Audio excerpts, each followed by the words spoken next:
Hello there ladies and gents, and welcome back to part 2 of our adventure today.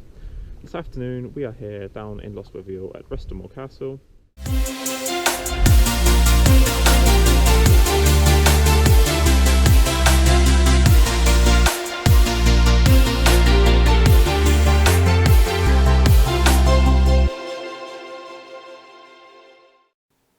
Hello there ladies and gents, and welcome back. As you can see, we are now at Restormel Castle.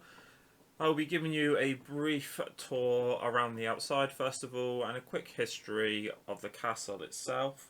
So, Restormel Castle was actually a centre of power in medieval Cornwall. In the late 13th century, Edmund, the Earl of Cornwall at the time, built a circular inner ward, enclosing a suite of rooms around a central courtyard.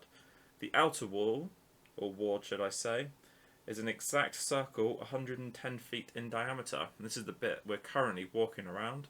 And out the back here, just in front, this bit is actually the backside of the chapel from the inner bit. We'll see that in a minute as we go around. We'll do the wall walk and I will take you through all the different rooms inside and explain everything there as well.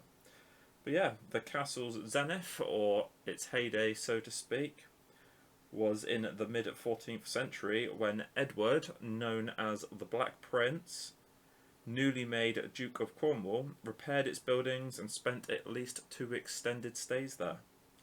So Restormel saw brief reuse again in 1644 during the Civil War as a parliamentary outpost as well. As we continue our journey round, a little bit more on Restormel Castle. It was built on the site of an earlier fortification as well, and Restormel takes its name from the Cornish words Ros Tor Moel, meaning bare hilltop spur. So yeah, that's the end of the outside of the walk. We'll go to the inside shortly and I'll show you around.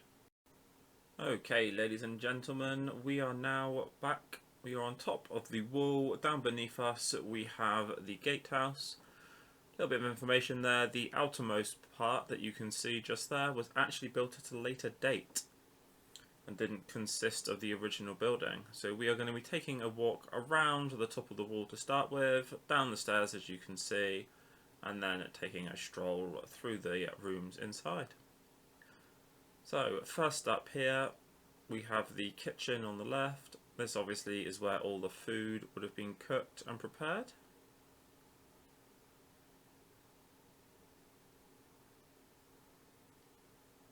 And just down there on the right hand side, that door would have actually been through into the next part, which would have been the serving room. So this little room down on the left hand side here was where the food would have been served. Into the Great Hall, which is that room there.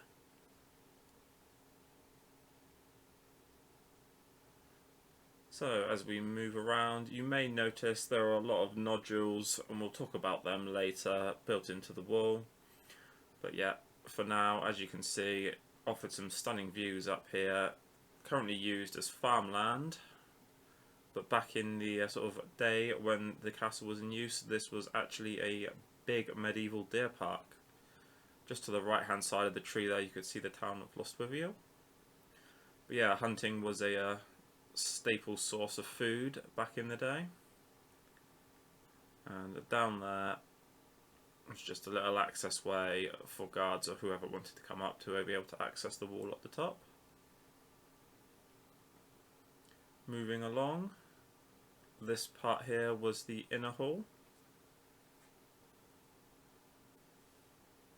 And just over there, the next room across, that's where the chapel was, St. Mary's Chapel in fact.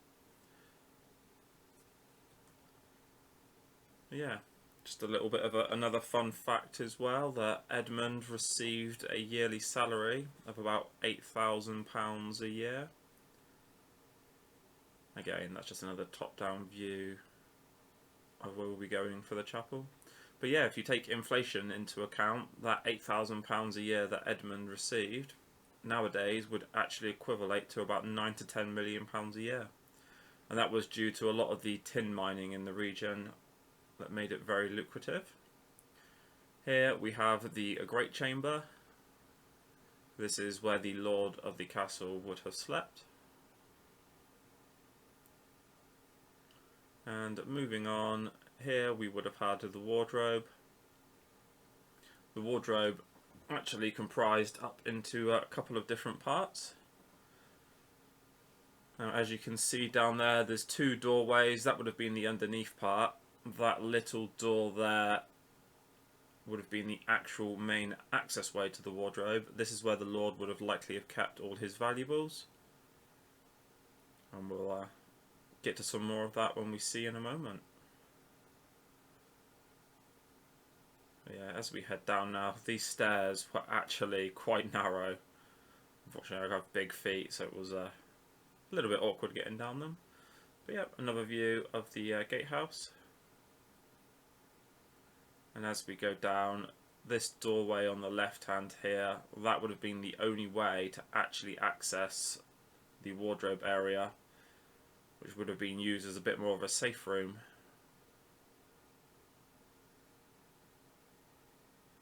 And as we go down into the courtyard and come across, and see the courtyard there would have all been opened. And the first place we'll go to down here is into the kitchen. Now, this bit down here would have been used as a food sort of preserving area. This area here, that's where the hearth would have been. That's where all the food would have been cooked. The little hatch to the left there would have been the serving hatch, moving through the main door then, and just taking a look back into the kitchen. And this would have been the serving area. Now at sort of head height you can see all those nodules into the stone, and that's actually where the floor would have been. Where we're walking through now into the Great Hall, we would have been into the sort of storage area underneath. And in the Great Hall here, this is where all the feasts and banquets, etc. would have been held. And as you can see there, that is one of the big windows, but those nodules just beneath it, that's actually where the floor would have been. And a lot of supplies, etc., as you can see from that picture there, would have been stored underneath. So moving on through into the inner hall.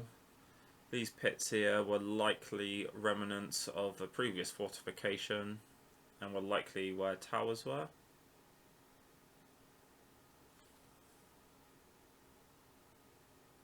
Moving on back out into the courtyard, just here on the right we have the well.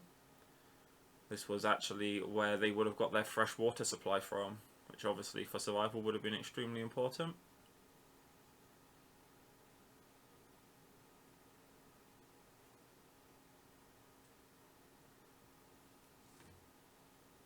Moving on through, we are now moving up into the chapel. Now as we move into St Mary's Chapel, it's not that big of a chapel compared to some places, but for the Lord and his family at the time to go to prayer, etc., this would have sufficed quite nicely. There wouldn't have been a huge amount of people needed to be in there, but I can imagine this has been quite a grand spectacle. Another thing as well is in the windows, rather than them being stone, the window frames were made of wood. Unfortunately now obviously all rotted and fallen into ruin. But as we come back out, just a little bit of information about the Black Prince. So the origins, should I say, for his name aren't exactly known, only that he was considered to be quite a good knight for his era, probably one of the best. His armour, etc. and shield were black, so it possibly does originate from there, but also in the war with the French, he was quite brutal, had a black shield, had a black armour, and I think a lot of people there sort of put two and two together and started calling him the Black Prince. But that room we were just in there, that was the Grand Chamber, and again another pit where likely an earlier fortification or part of a tower would have been. So now we are into the wardrobe. this area here. As you can see, there is more nodules into the side. We would have been into one of two rooms that were underneath, with only that door as access way. Another little fact about that as well is there are no windows facing outwards. The only windows in the wardrobe area would have been facing inwards. Again, coming around, last room now. This was the Porter's Lodge. Another thing with the Porter's Lodge, it wouldn't have been heated either, so it was quite a cold, dark little room. And there we go. Coming out the gatekeep now and turning around and back. Now, I hope you have enjoyed this as much as I have. If you do like it, please leave a comment below. Thank you very much. Well, ladies and gentlemen, that is it from me today. I hope you've enjoyed joining me here for part 2 of our adventure at Restormel Castle and for our little coastal adventure this morning. If there's anywhere you would like to see me explore throughout Cornwall, please leave a comment down below and I'll see if I can make that happen. But otherwise, if you've enjoyed this video, don't forget, hit that like button, click subscribe and ring that notification bell so you get updates from myself whenever I post any more content. And from my adventure to yours, stay safe and have a good day.